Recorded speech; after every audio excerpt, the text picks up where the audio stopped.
ನನಗೆ ಅಲ್ಲಿ ಏನ್ ಮಾಡ್ತಾರೆ, ಇದೇನ್ ಬರೀತಾರೆ, ಇದೇನಿಕ್ ಹಿಂಗೆ, ಇದೇನ್ ಹಿಂಗೆ ಕಾಣಿಸ್ತಾ ಇತ್ತು, ಹಿಂಗೆ ನಾನು ನೋಡ್ತಾ ಇದ್ದಿದ್ದು ನಾನು.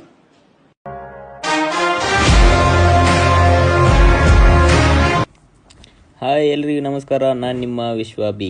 ಬರ್ರಿ ಇವತ್ತಿನ ವಿಡಿಯೋದಲ್ಲಿ ಏನಾಯ್ತಂತ ತಿಳ್ಕೊಳ್ಳಿ. ಇವತ್ತು ಮಧ್ಯಾಹ್ನ ನಮ್ಗೆ ಕ್ಲಾಸ್ ಇತ್ತು. ರೆಡಿಯಾಗಿ ಬಟ್ಟೆ ಹಾಕೊಂಡು ಊಟ ಮಾಡಿ ಒಂದು ಆ್ಯಪಲ್ ತಿನ್ಕೊಂತ ನಿಂತಿದ್ದೆ. ಆ್ಯಪಲ್ ತಿನ್ನುವಾಗ ಕೈಯಾಗಿ ಏನೋ ಭಾರ ಅನಿಸಿದ್ದು. ಏನಂತ ನೋಡಿದ್ರೆ ಕೈಯಾಗಿ 2 ರಾಖಿ ಇದ್ವು. ಈ ರಾಖಿನ ಬಿಚ್ಚಿಟ್ಟು ಒಂದು ಕವರ್ ಒಳಗೆ ಹಾಕಿ ಕಬೋರ್ಡ್ ಒಳಗೆ ಸೇಫಾಗಿ ಇಟ್ಟೆ. ರಾಖಿ ಒಳಗೆ ಇಟ್ಬಿಟ್ಟು ರಾಯರಿಗೆ ಹಂಗೆ ಒಂದು ನಮಸ್ಕಾರ ಮಾಡಿದೆ.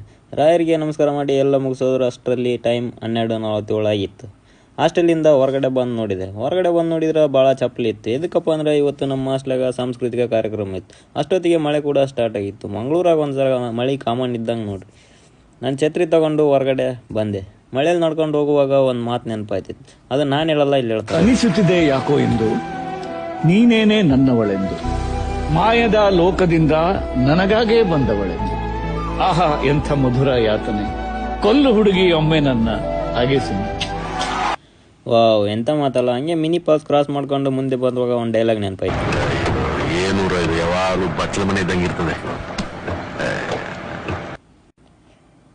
ಹಂಗೆ ಮುಂದೆ ಬಂದು ಇವತ್ತು ಶನಿವಾರ ಉಪವಾಸ ಆದ್ರಿಂದ ಒಂದು ವೆಜ್ ಪಪ್ ತಿನ್ಕೊಂಡು ಕಾಲೇಜ್ ಕಡೆ ಬಂದೆ. ಕ್ಲಾಸ್ಗೆ ಎಲ್ಲರೂ ಆಗಲೇ ಬಂದಿದ್ದರು. ಎಲ್ಲರೂ ಓದ್ಕೊಳ್ಳೋದ್ರಲ್ಲಿ ಬ್ಯುಸಿ ಇದ್ದರು. ಇದಾಗಿತ್ತು ಇವತ್ತಿನ ವಿಡಿಯೋ. ಸುಮ್ಕೆ ನೋಡಿ ಹೋಗೋದಲ್ಲ. ವಿಡಿಯೋ ಇಷ್ಟ ಆಗಿದ್ದರೆ ಲೈಕ್, ಕಮೆಂಟ್, ಶೇರ್ ಮಾಡೋದನ್ನ ಮರಿಬೇಡ್ರಿ ಅಂತ ಹೇಳ್ತಾ ಮತ್ತೆ ಭೇಟಿಯಾಗೋಣ. ನಮಸ್ಕಾರ.